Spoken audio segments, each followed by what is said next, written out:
નમસ્કાર મિત્રો, આજે આપણે વાત કરવાના છીએ કે ચાણક્ય નીતિ વિશે, કે એની 10 એવી વાતો કે જો આપણે જીવનમાં પાલન કરશું ને તો પણ જીવનમાં ઘણો ફેરફાર થઈ જશે. તો કઈ વાતો છે તો ચાલો ચાલુ કરીએ.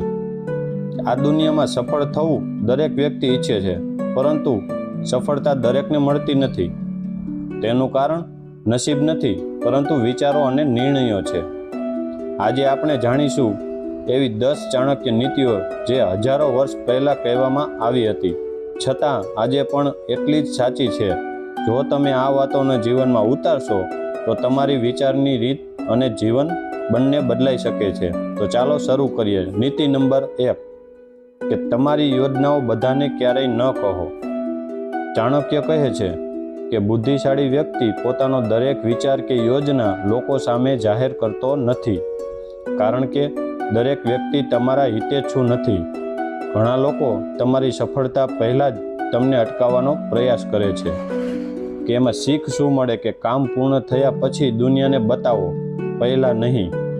નીતિ નંબર 2, કે સમય સૌથી મોટી શક્તિ છે.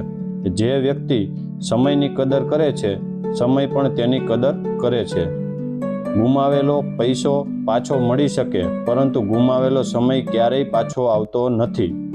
એમાં શીખ શું મળે કે દરરોજ થોડો સમય પોતાની પ્રગતિ માટે જરૂર કાઢો. નીતિ નંબર 3, સાચો મિત્ર મુશ્કેલીમાં ઓળખાય છે. કે સારા દિવસોમાં તો ઘણા લોકો સાથ હોય છે, પરંતુ મુશ્કેલી આવે ત્યારે જે તમારી સાથે ઊભો રહે છે તે જ સાચો મિત્ર.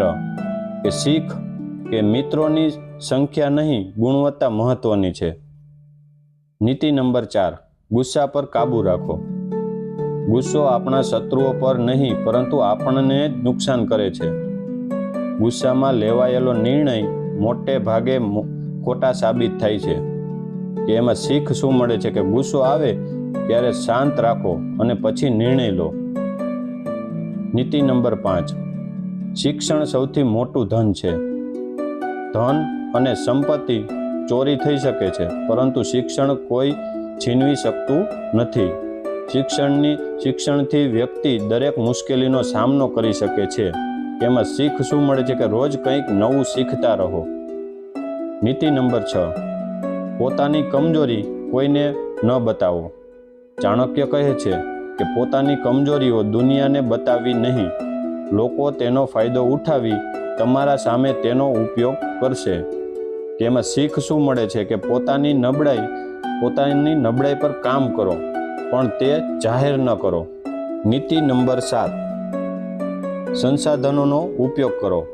કે જેટલા સાધનો કે સમય, પૈસા, શક્તિ આપણને મળ્યા છે તેનો ઉપયોગ કરવો ખૂબ જ જરૂરી છે. વેસ્ટ કરેલા સંસાધનો પાછા મેળવી શકાતા નથી. કે શીખ કે દરેક વસ્તુનો સમજદારીથી ઉપયોગ કરવો. નીતિ નંબર 8, એકલું ચાલવાનું શીખો. જીવનમાં ઘણી વખત એવું આવે છે કે તમારો સાથ આપનાર કોઈ નહીં હોય, ત્યારે એકલા ચાલવાની હિંમત રાખો. એકલા ચાલનાર વ્યક્તિ જ મોટા કામ કરી શકે છે. કે એમાં શીખ કે સ્વાવલંબી બનો, એકલા પણ મજબૂત રહો. નીતિ નંબર 9, મીઠું બોલો પણ સત્ય બોલો. મીઠા શબ્દો બધાને ગમે છે, પરંતુ માત્ર મીઠું બોલવાથી કામ નથી ચાલતું. સત્ય સાથે મીઠા શબ્દો બોલવાથી લોકોનો વિશ્વાસ જીતાય છે. કે શીખ કે સત્ય બોલો પરંતુ મીઠા શબ્દ બોલો. અને નીતિ નંબર 10, ગોપનીયતા જ રાખો. તમારી વ્યક્તિગત વાતો, યોજનાઓ અને પરિવારની વાતો બધાને કહેવી ન જોઈએ. ગોપનીય રાખવાથી જીવનમાં ઘણી મુશ્કેલીઓથી બચી શકાય છે. કે શીખ કે જે વાત જાહેર કરવાની નથી તે હૃદયમાં રાખો. તો મિત્રો, આ હતી ચાણક્ય નીતિની 10 વાતો. તો તમને કેવી લાગી કોમેન્ટ કરીને તમારો અભિપ્રાય જરૂરથી આપજો.